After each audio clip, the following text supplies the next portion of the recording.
আসসালামু আলাইকুম, this is Arif Ahmed from Dhaka, Bangladesh. আজকে খুব ছোট্ট একটা ভিডিও নিয়ে আসলাম। তো এখানে যে বাচ্চাটা দেখতেছেন, এটা হলো পাইট অ্যান্ডুলিজন করার বাচ্চা। আলহামদুলিল্লাহ বাচ্চাটা মাশাআল্লাহ গ্রোথ ভালো হয়েছে, তবে ভুল হয়ে গেছে, এটা পায়ে আপনার রেসারের ট্যাগ করিয়ে দেওয়া হয়েছে। তো রেসার ট্যাগ, বাচ্চাটা একটু বড় হলে রেসার ট্যাগটা কেটে ফেলা হবে। তো যখন এই বয়সের বাচ্চা হবে এবং যখন দেখবেন যে থরটা ভিজে গেছে, অবশ্যই থরটা পরিষ্কার করে নেবেন, কারণ থরটা যদি পরিষ্কার না করেন বাচ্চার ঠান্ডা লেগে যাবে। তো ওই ঠান্ডাজনিত সমস্যার জন্য আপনার অবশ্যই থরটা চেঞ্জ করে নিতে হবে। তো এই বয়সের বাচ্চাগুলোকে আমি বেসিক্যালি ক্যালসিয়াম এবং ভিটামিন যেটা ইউজ করি সেটা হলো আপনার ক্যালসিয়ামটা ইউজ করি। ক্যালটেটের ট্যাবলেট একটা খাওয়িয়ে দিই।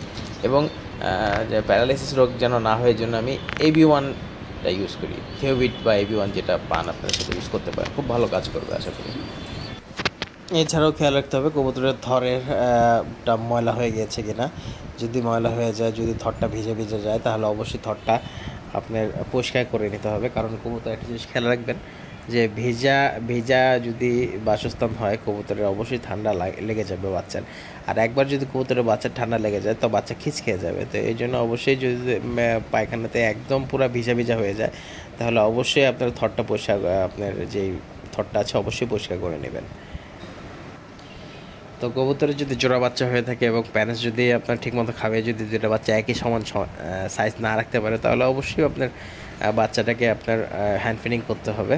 তো একবেলা বা দুই বেলা আপনার হ্যান্ড ফিডিং করে বাচ্চাগুলোকে ঠিকঠাক এক সাইজে রাখতে হবে, যেন বয়সের তুলনায় যেন বাচ্চাগুলো বেশি ছোট না হয়ে যায়। এছাড়াও একটা জিনিস খেয়াল রাখতে হবে, এটা বেসিক্যালি প্যারেন্টসের।